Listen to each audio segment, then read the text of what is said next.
Hello students, I am Anshu and I am back again with another class for all of you. I welcome you all once again on my YouTube channel Science Steno Classes. First of all, if you like the video then please like and share and subscribe my channel also. So now let's start the class. आज हम discuss करेंगे alternative forms के बारे में.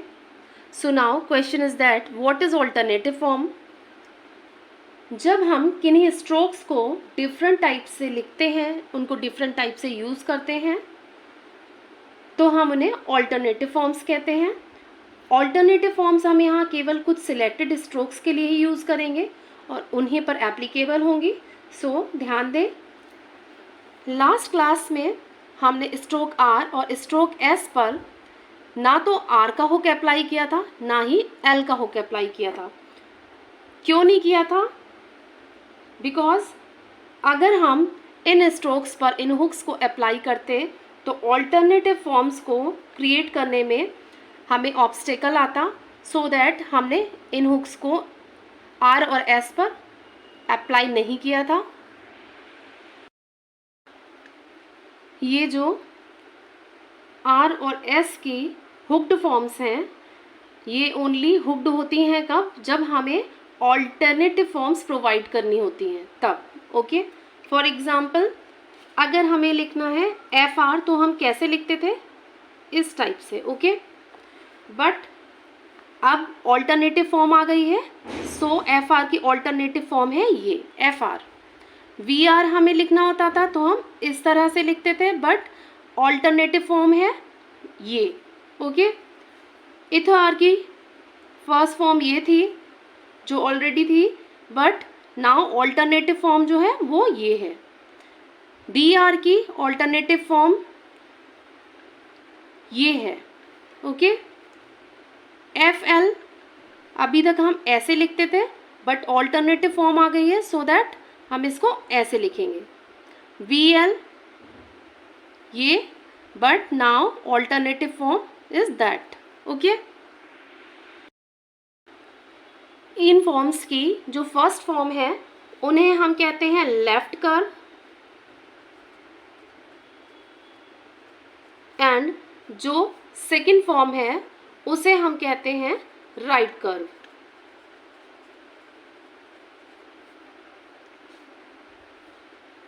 इथ L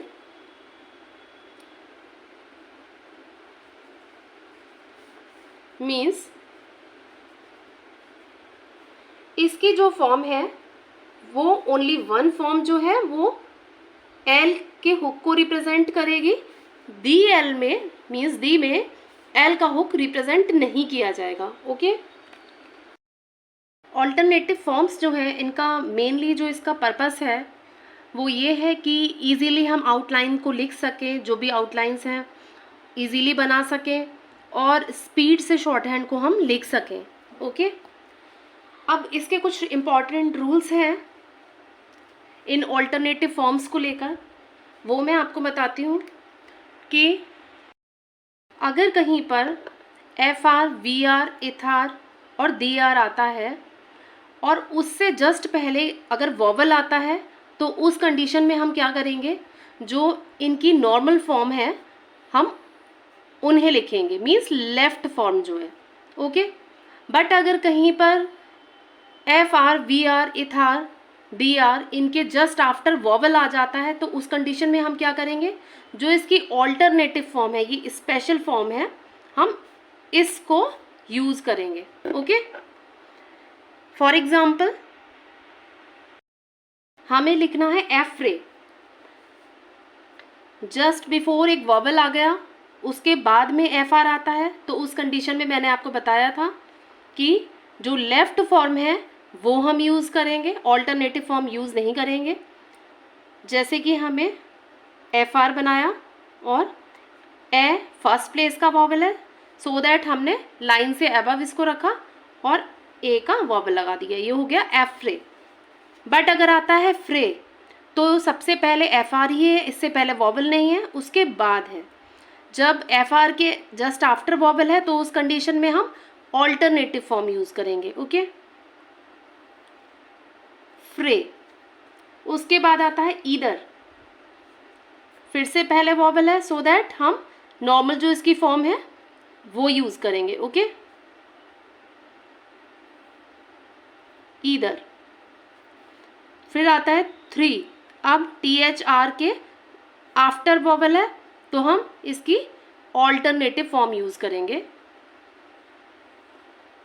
three. Okay,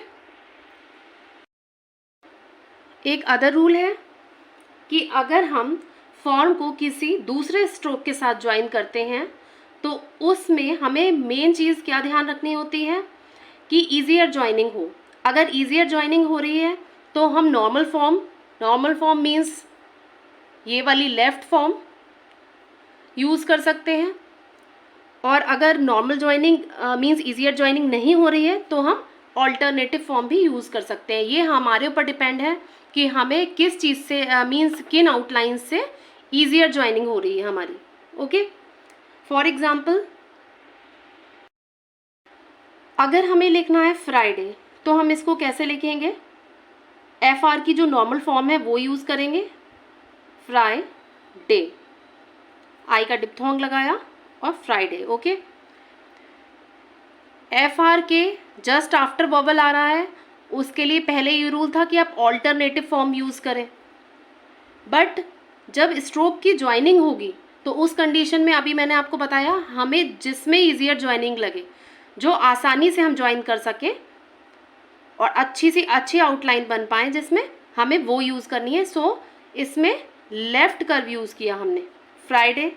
उसके बाद आता है फ्रेम, तो FR के जस्ट आफ्टर वॉवल आ रहा है और तो ये फॉर्म यूज़ होगी, फ्रेम।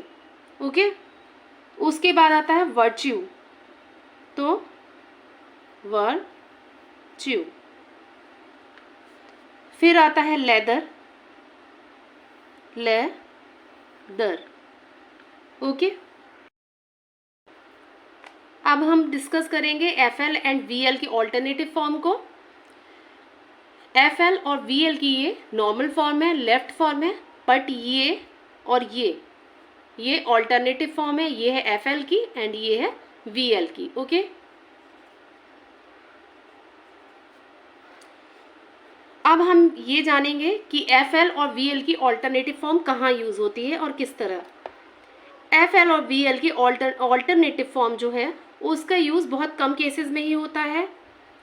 अगर FL या VL के जस्ट बिफोर कोई हॉरिजॉन्टल लाइन आ रही हो, हॉरिजॉन्टल आउटलाइन मीन्स के, गे या फिर एन, अगर FL या VL के जस्ट बिफोर इन तीनों आउटलाइन में से कोई भी एक आ रही है तो उस केस में हम ऑल्टरनेटिव फॉर्म यूज़ करेंगे। फॉर एग्जाम्पल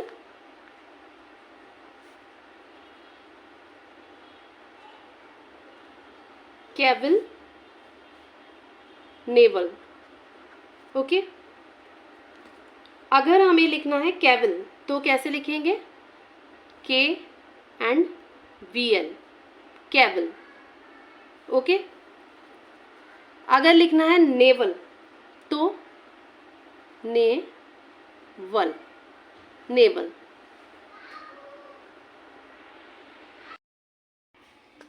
ये हो गया हॉरिजॉन्टल के केस में। अब सेकंड इसका क्या रूल है कि अगर FL या VL के जस्ट बिफोर कोई स्ट्रेट अप स्ट्रोक आता है,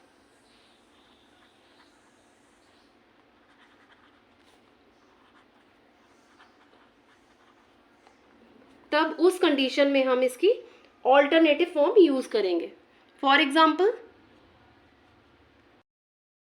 अगर हमें लिखना है राइफल तो राइफल। ओके, ये हो गया राइफल। फिर वीविल तो वी विल। ओके, इसमें अप स्ट्रोक आ रहा है FL के जस्ट बिफोर और इसमें अप स्ट्रोक आ रहा है VL के जस्ट बिफोर, इसलिए इसमें ऑल्टरनेटिव फॉर्म यूज की गई है। बाकी जितने भी केसेस हैं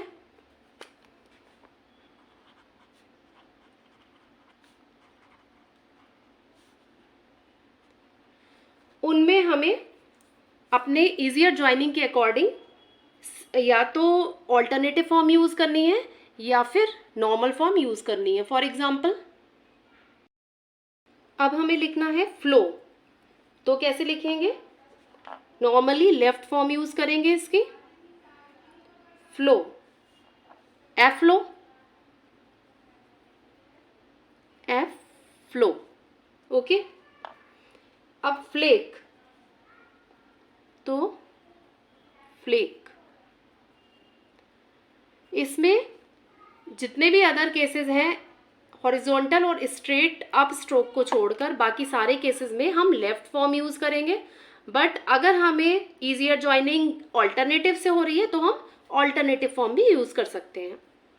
अब आता है फ्लिकर।